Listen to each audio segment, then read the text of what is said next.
The sky above the battlefield was dark with smoke.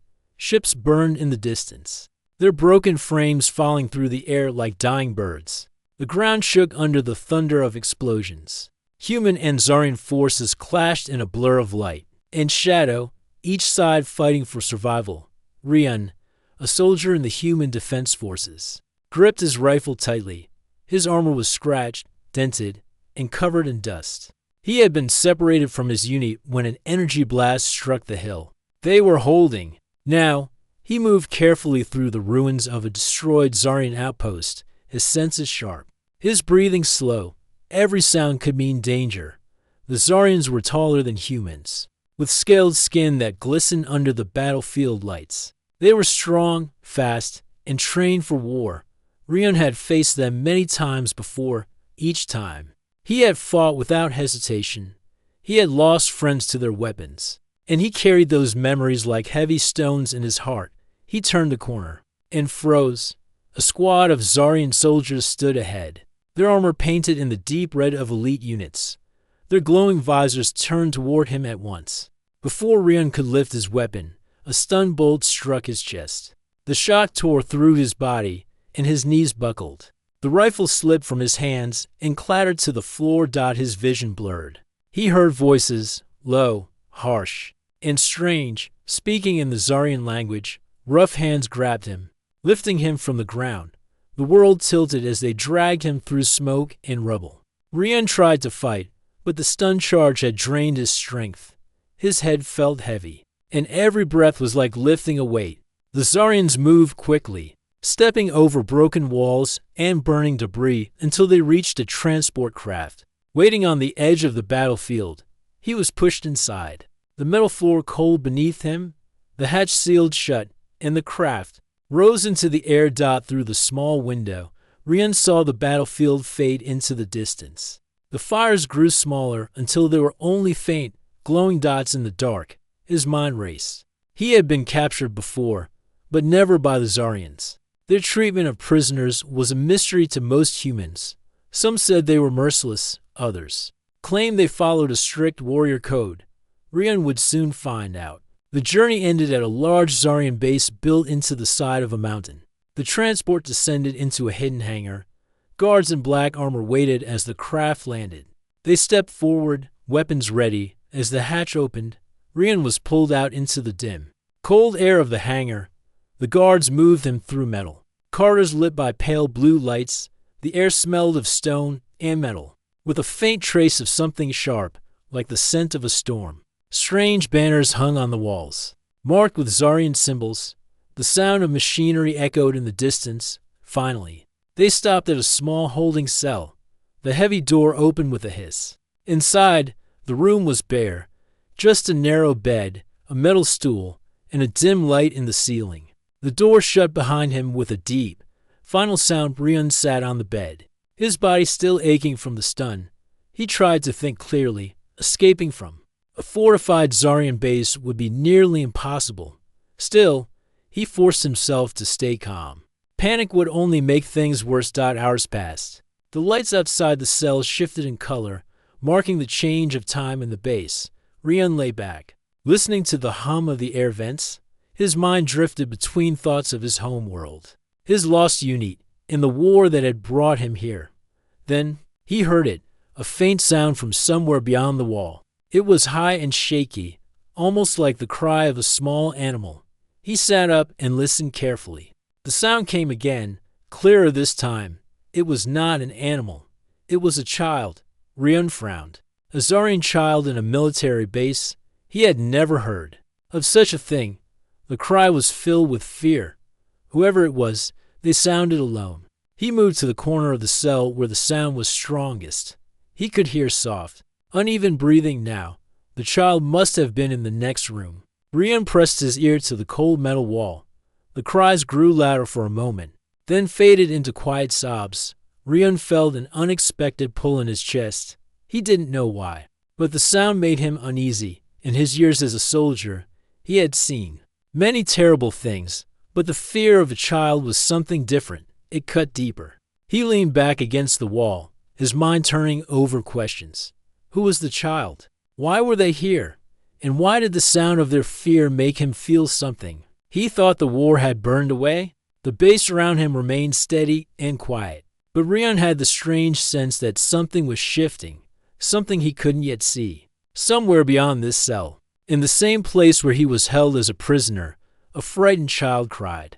In the dark, Rion didn't know it yet, but that sound would be the first thread in a chain of events that could change everything for him, for the Zarians, and perhaps for the war itself.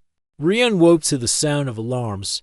They were not loud enough to hurt his ears, but their steady, sharp rhythm cut through the air. The cell lights shifted from pale blue to deep red. Heavy boots pounded along the corridor outside. Voices shouted in the Zarian language, fast and urgent. Something was happening. He stood quickly, his senses alert, through the small slit in the cell door. He saw flashes of movement, guards running past, carrying weapons. The alarms continued, echoing through the metal halls.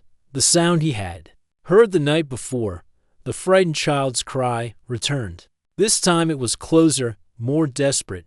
The cry came with quick, stumbling footsteps. Then, to Rion's surprise, the door to his cell slid open with a sudden hiss. Standing in the doorway was a small Zarian child, his scaled skin a lighter shade than the soldiers Rion had seen. He wore a loose tunic, his feet bare. His large, amber eyes were wide with fear. His hands shook as he looked up at the human prisoner. For a moment, neither of them moved. Rion knew the child must be the one he had heard before. The boy spoke in a trembling voice, his words broken between breaths. Rion did not understand the Zarian language well, but the meaning was clear. The boy was asking for help. Behind him, faint smoke drifted into the corridor. Somewhere farther away, an explosion rumbled through the walls, making the floor tremble. Rion's thoughts raced. He could escape now. The child had somehow opened the cell, and the base was in chaos. But if he ran, the boy would be left alone in danger. Another blast shook the base. A light fixture above them flickered and went dark. The boy flinched and grabbed Rion's arm with surprising strength for someone so small. Rion looked into the boy's wide, frightened eyes and made a choice. "All right," he said quietly, though he knew the boy might not understand the words. "Stay close." He stepped out of the cell, guiding the child toward the side of the corridor away from the smoke.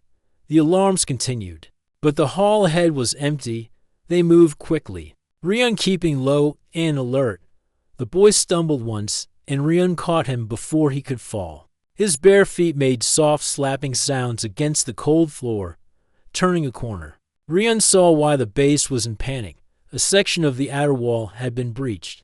Through the gap, he caught sight of bright flashes and the shadows of moving figures outside. Human forces were attacking. He felt a strange mix of emotions. Rescue might be close. But the boy in his care was the son of his enemy. A sudden shout rang out from behind them. 3 Zarian soldiers rounded the corner, weapons raised. They froze when they saw Rion, a human, shielding the child. The leader barked an order. The soldiers lowered their weapons slightly. Confusion in their glowing visors. The child let out a stream of fast words in the Zarian tongue, pointing to Rion and clutching his arm. The soldiers exchanged quick glances, then gestured for Rion to follow. Rion hesitated, scanning their faces for any sign of threat. But the boy's grip on him only tightened. Reluctantly, he moved forward. The soldiers led them through a series of twisting corridors. Away from the breach, smoke hung in the air, and the sound of distant fighting followed them. Finally, they reached a small chamber that looked like a bunker. A heavy door sealed behind them. Inside, the air was cooler and quieter. Medical supplies were stacked along the walls. Zarian medics moved quickly to check the boy, speaking softly to calm him. Rion stepped back, watching carefully. The boy kept glancing at him, as if to make sure he didn't disappear. The door opened again, and a tall figure entered. His armor was black and gold, his presence commanding. Scars crossed the side of his scaled face, and his eyes were the same deep amber as the boy's. Rion knew at once this was General Vark, the Zarian commander who had led the assault that destroyed his unit. The general's gaze moved from the boy to Rion. For a long moment, neither spoke. Then the boy rushed forward and clung to the general's arm, speaking rapidly. Vark listened, his expression unreadable. When the boy finished, the general looked back at Rian with a strange intensity. "You protected him," Vark said in slow, careful common speech, the language used for rare negotiations between their species. Rian kept his voice steady. "He found me. I couldn't leave him in the middle of the attack." The general's eyes narrowed, but there was no anger in his tone. "You are a prisoner. You could have used him to escape, yet you did not." Rian gave a short shrug. "He's a child. War or not, that doesn't change anything." The general studied him for another long moment, then gave a brief nod. "You will not return to your cell. You will be placed under guard, but you will be kept more comfortably." Rian frowned. "Why?" Vark's gaze softened just slightly as he looked at the boy, who was now clinging to his side. "Because my son is alive, and I owe you for that." The weight of the words settled in the room. Rian said nothing. Without another word, Vark gestured to the guards. They led Rian away, not toward the cells, but to a room with a real bed, a small table, and a window that looked out over the mountain slopes. As the door closed behind him, Rian sat on the bed, his thoughts restless. The boy, Terran, as he had heard the medics call him, had unknowingly changed his fate. The war outside still raged, but inside these walls, something had shifted. Rian didn't know if it was trust, gratitude, or just a fragile pause in the conflict. But he could feel it, and he knew this was only the beginning.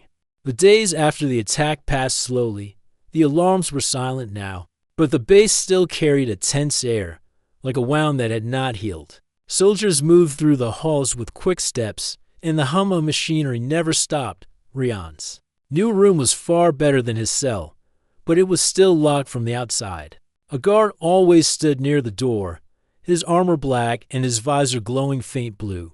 Rian had been given simple clothes instead of his damaged armor, and a small plate of food arrived 3 times a day. He spent most of his time staring out the narrow window. From here, he could see the rocky slopes of the mountain and the clouds drifting below. The sight made him think of home, open skies, green fields, and the sound of wind instead of humming machines. On the 3rd day, the door opened and the small figure of Terran entered. The boy's steps were light, but his eyes were bright with excitement. A guard followed him, but stayed near the doorway. Terran carried something in his hands. A small round object, smooth and shiny, about the size of a human apple. He walked up to Rian and held it out proudly. Rian took it carefully. The surface was warm, and when he tapped it gently, it lit up with soft, swirling colors. Terran spoke quickly in the Zarian tongue, pointing to the colors and smiling. "I don't understand your words, kid," Rian said with a small smile, "but I get the idea. It's a beautiful." The boy seemed to understand the tone, if not the words. He grinned, showing small pointed teeth, then sat on the floor and began rolling the glowing sphere back and forth. Between them, the game lasted a while. Rian could see the boy's fear from the other day had faded, replaced with curiosity. Every now and then, Terran would point to something in the room and say a Zarian word, waiting for Rian to repeat it. When Rian did, the boy would laugh and nod. It was strange, Rian thought, how easily a child could cross the lines that war drew. Their quiet game ended when a deep rumble shook the floor. At first, Rian thought it was distant thunder, but the sound grew sharper, joined by a low metallic groan. The guard at the door spoke into his comm, his voice quick. A second rumble rolled through the walls, and a faint alarm began to sound. "What now?" Rian muttered, standing quickly. The answer came as another deep vibration, this time followed by a sharp crack. A section of the ceiling above the far wall split, and a shower of dust fell into the room. The guard moved forward, speaking urgently to Rian, though his voice was drowned by the noise. Rian didn't need translation to understand the danger. The base was built into the mountain, and something, maybe an earthquake, maybe damage from the recent battle, was causing part of it to collapse. The boy's eyes widened in fear. He dropped the glowing sphere, which rolled across the floor and came to rest near the wall. "Come on," Rian called. grabbing Terran's arm. The guard was already trying to lead them toward the corridor. But before they could reach the door, another violent shake hit. A section of the corridor outside collapsed, blocking the exit with heavy stone and twisted metal.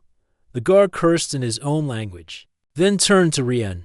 He spoke quickly, gesturing toward a side panel in the wall. Rian understood. There was another way out. The guard pulled open the panel, revealing a narrow service tunnel. It was barely tall enough for Rian to crouch through, and the air inside smelled of dust and metal. The guard motioned for Rian to take the boy and go first. Rian hesitated for only a moment before lifting Terran and crawling into the tunnel. The boy clung to him tightly, his face buried in Rian's shoulder. Behind them, the guard entered and pulled the panel shut. The tunnel was dark, lit only by small strips of blue light along the floor. The rumbling continued, sometimes stronger, sometimes weaker, but always there. Rian moved quickly, trying to keep his balance as the tunnel shook. His knees scraped against the rough floor, but he ignored the sting. The boy was light, but the effort of carrying him through the cramped space made Rian's arms ache. At last, they reached another panel. The guard pushed it open, and cool air rushed in. They stepped into a wide chamber filled with machinery, large pipes, humming consoles, and blinking lights. The noise here was louder, but it was the steady hum of machines, not the shifting roar of stone. For the moment, they were safe. The guard spoke into his comm again, receiving a reply after a long pause. He looked at Rian and spoke in slow common speech. Main corridor, blocked. We wait here. Engineers will clear path. Rian nodded, lowering the boy gently to the floor. Terran still held onto his arm, his small claws digging into the fabric of Rian's sleeve. It's all right, Rian said quietly, though he doubted the boy understood the words. You're safe now. The guard paced near the door, keeping watch. Rian sat against one of the large pipes, Terran beside him. For a long moment, they listened to the hum of the machines and the distant sound of falling stone. Then the boy reached for the glowing sphere he had dropped earlier. Rian had tucked it into his pocket during the escape without thinking. When he handed it back, the boy smiled faintly. Rian realized then that protecting the boy wasn't just about one dangerous moment, in a place where he was surrounded by enemies, where the war could take a new turn at any moment. The boy had become something more, a responsibility he hadn't asked for, but one he couldn't turn away from. The rumbling faded over the next hour. When the engineers finally cleared the blocked corridor, they were led back through safer passages toward the main living areas. As they walked, Rian noticed more Zarians looking at him, not with the cold suspicion he had seen before, but with something closer to surprise, maybe even respect. He didn't know what the general would think about today's events, but one thing was certain. This bond between him and Terran was growing stronger, and in a war where trust was rare, that was dangerous and important.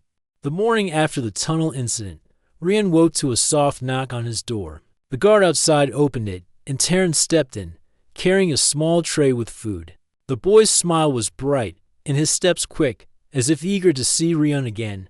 Rian sat on the edge of his bed, still feeling the ache in his knees from crawling through the service tunnel the day before. You bring breakfast now? He asked lightly, though he knew Terran didn't fully understand. Terran set the tray on the table and pointed at the food. There was a steaming bowl of thick soup and a piece of bread like flat cake. Then the boy sat down without asking, as if it was natural for them to share a meal. Rian ate slowly, glancing at the boy, who was talking in his own language. Some words were starting to sound familiar after days of hearing them. When Terran pointed at the bread and said Varu, Rian repeated the word. Terran grinned and clapped his hands. The simple moment was interrupted by the sound of heavy footsteps. The door opened wider, and General Vark entered.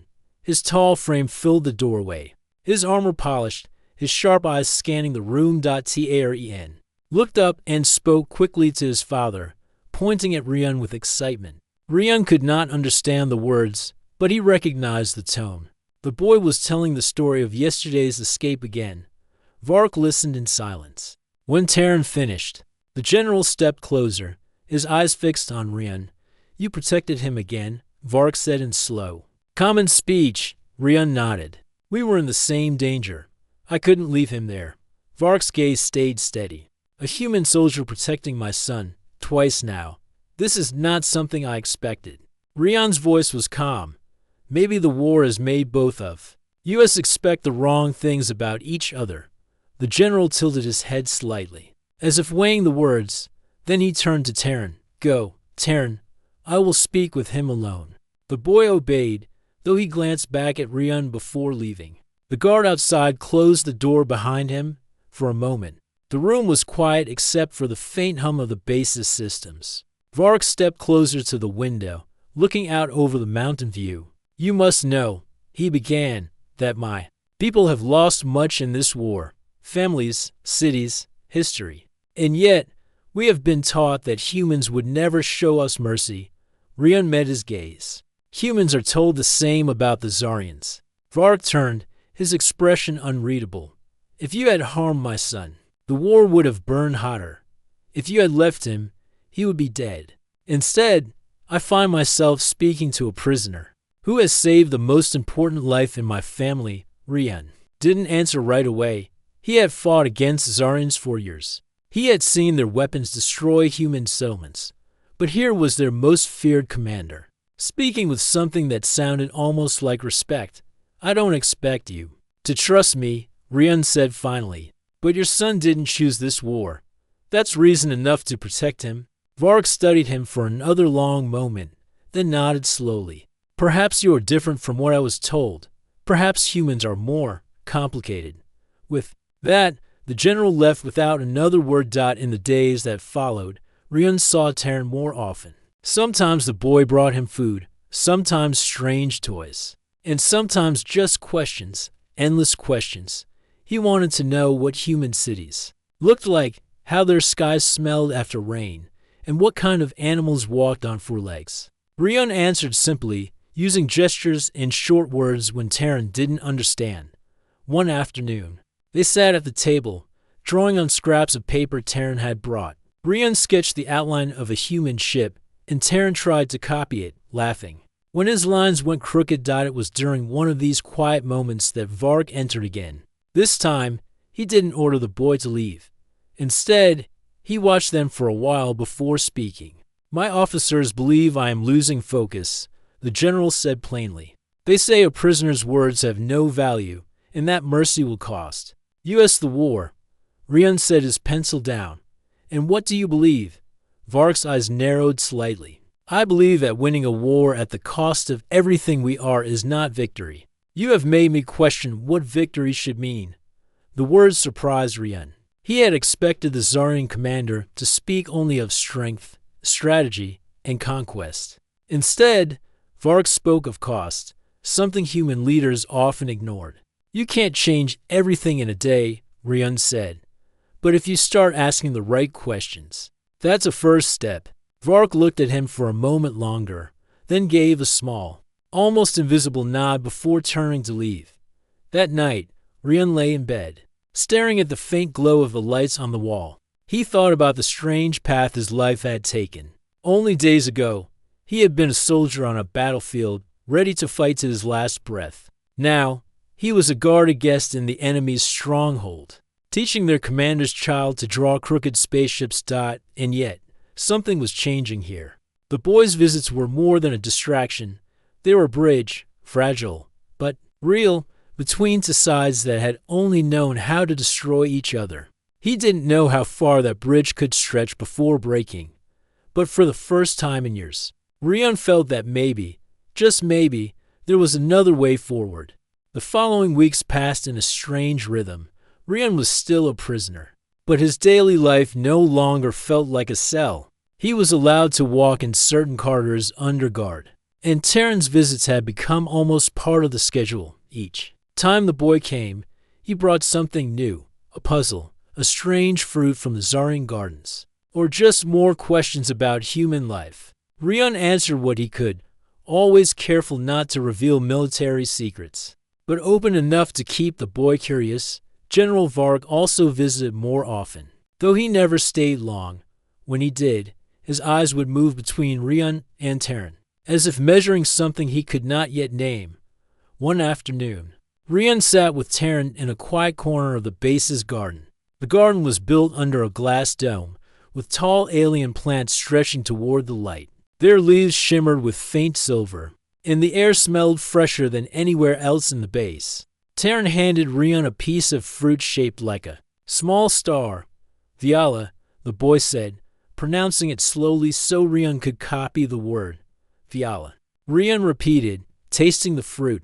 It was sweet and cool, with a faint tang. Good. The boy smiled and took a bite himself.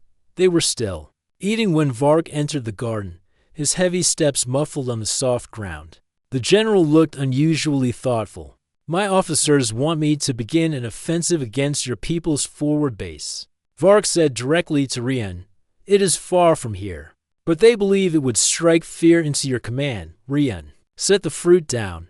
And what do you think? Vark's gaze went to Terran, who was busy stacking smooth stones into a little tower. That base is near human settlements. He said slowly, an attack would bring many losses. Rian understood the unspoken part, not just military losses, but civilians. Then you know it's wrong, he said plainly. The general's eyes narrowed slightly, but he did not look offended. War is never clean. But he paused, as if the next words were heavy. You have made me see that some choices will leave a mark even victory cannot erase. They stood in silence for a moment. Somewhere in the garden, a soft breeze moved through the plants, making the silver leaves shimmer. Vark finally spoke again. I will delay the offensive. I will say we need more supplies, more scouting. My officers will not be pleased. They'll think you're losing your edge, Rian said. They already think that, Vark admitted, his voice low. Some say it is because I speak to a human prisoner too often. They are not entirely wrong. Rian met his gaze. If speaking to me makes you think twice about killing the innocent, then I don't care what they call it. The general gave the smallest hint of a smile before turning to leave. Over the next days, Rian noticed changes in the base's routine. Patrols were shifted away from human settlements. Supply convoys were rerouted to avoid direct clashes. And yet, Vark never announced these changes openly. They happened quietly, without drawing attention. TAREN kept visiting, unaware of the political weight hanging over the base. Sometimes he brought little carvings made from scraps of metal. Sometimes he asked Rian to draw pictures of animals he had never seen. One evening, as they sat in Rian's room, the boy pointed at the sketch of a horse. Fast? He asked in common speech. Yes, Rian said with a nod. Very fast, strong too. They carry people? The boy's eyes widened in wonder. He then tried to draw his own version of the horse, but the result looked more like a lizard, with a long tail. They both laughed, a sound that felt strange in the middle of an enemy fortress, but not unwelcome. The quiet shift did not go unnoticed for long. One night, Vark came to Rian's room, his armor dusty as if he had just returned from the training yards. His voice was low but tense. There are those among my officers who believe you are weakening me. They speak of removing you from my custody. Rian leaned back in his chair. And by removing, I'm guessing you don't mean sending me home. Vark didn't answer directly. I can protect you inside this base, but not if they act in secret. You should be ready. Ready for what? Anything, Vark said, his tone leaving no room for questions. The warning stayed in Rian's mind over the next few days. He noticed more guards in the corridors. Some gave him looks colder than before.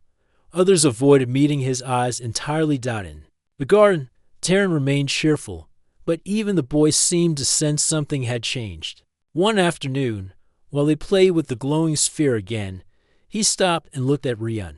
Danger? He asked quietly. Rian hesitated. Maybe, but I'm not going anywhere without making sure you're safe. The boy didn't fully understand, but he nodded and rolled the sphere back to Rian.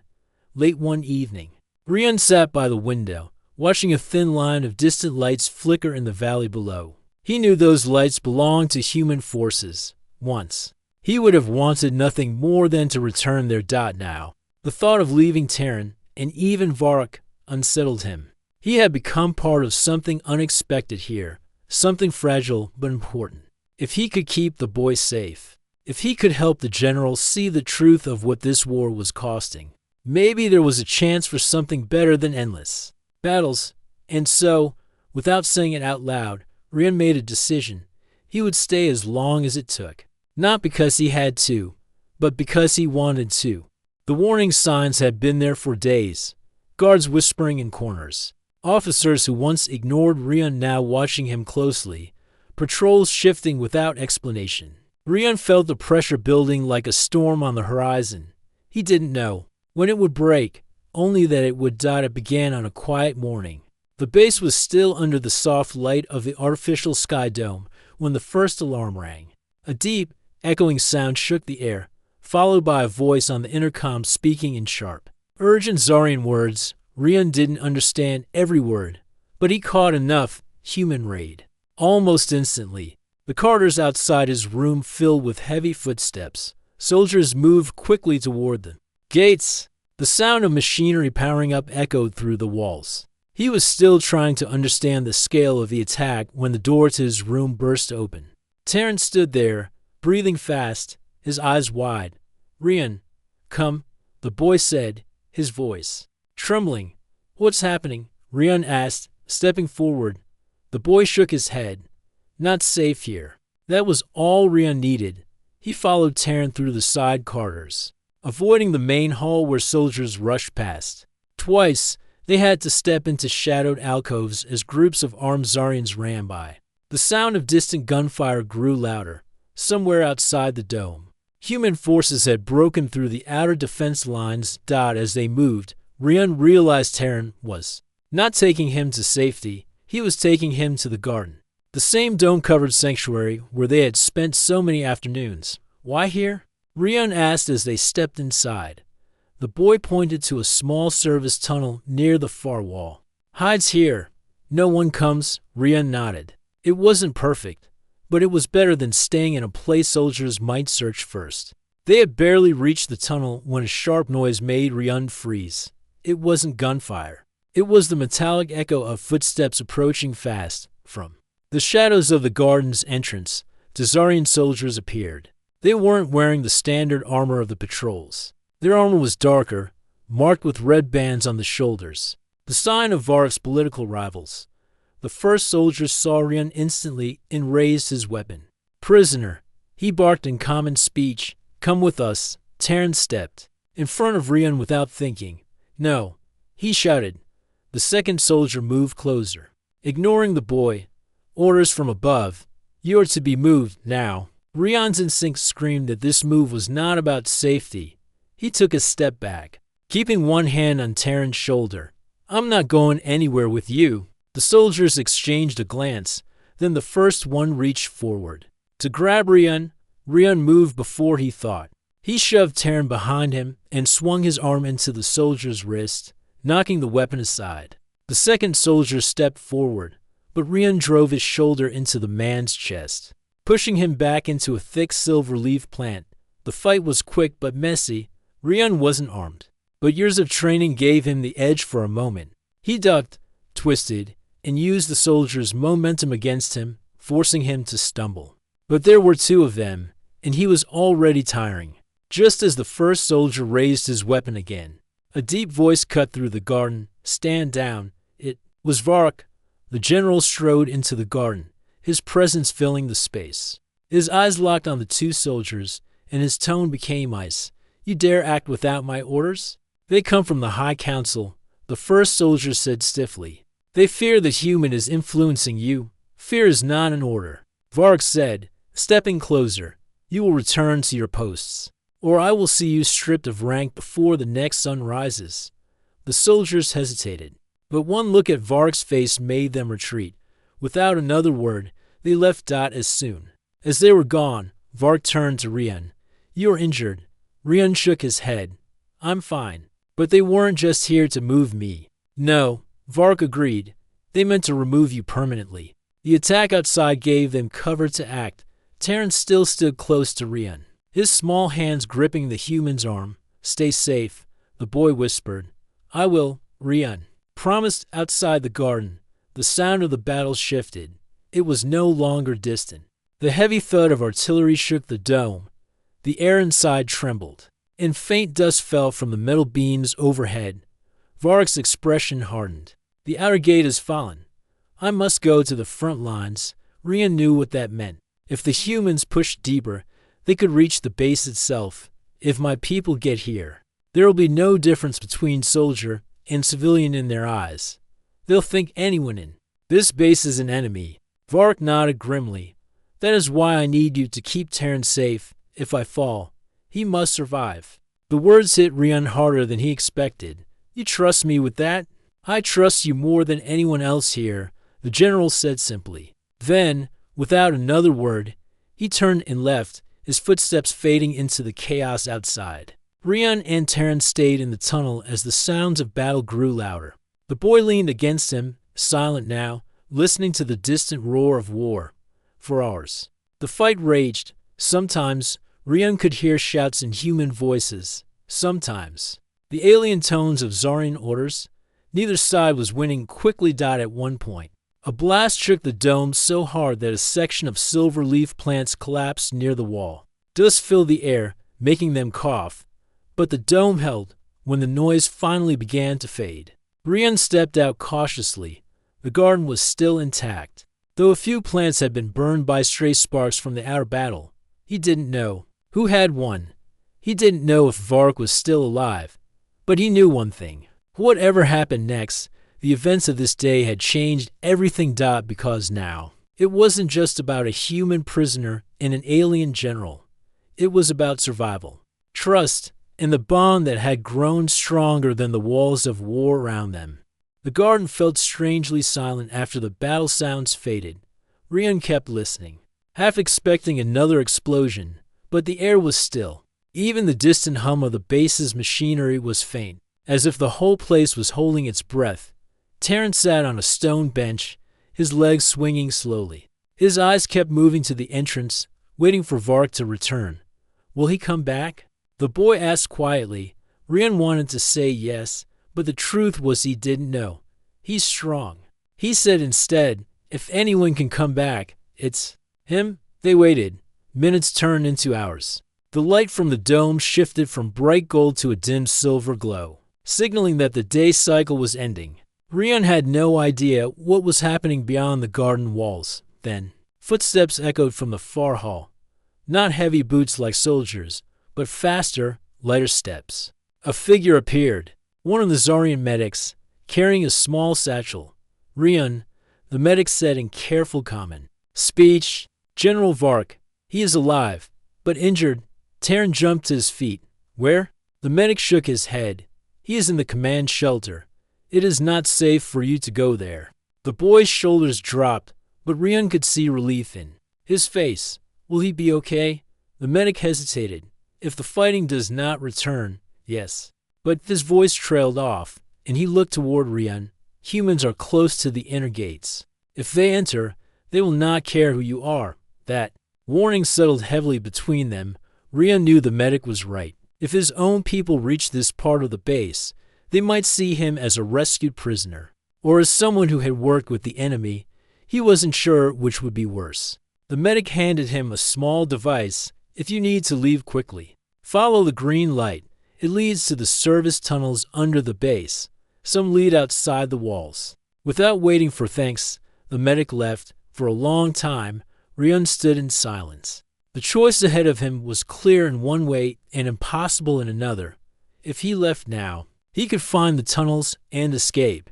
He could be free. But if he left, Terran would be alone. The boy broke the silence. If humans come, you can go to them. You can be free again. Rian crouched down so they were at level. And what about you? Terran shrugged. I will stay. This is my home. That might not be safe. The boy's voice grew smaller.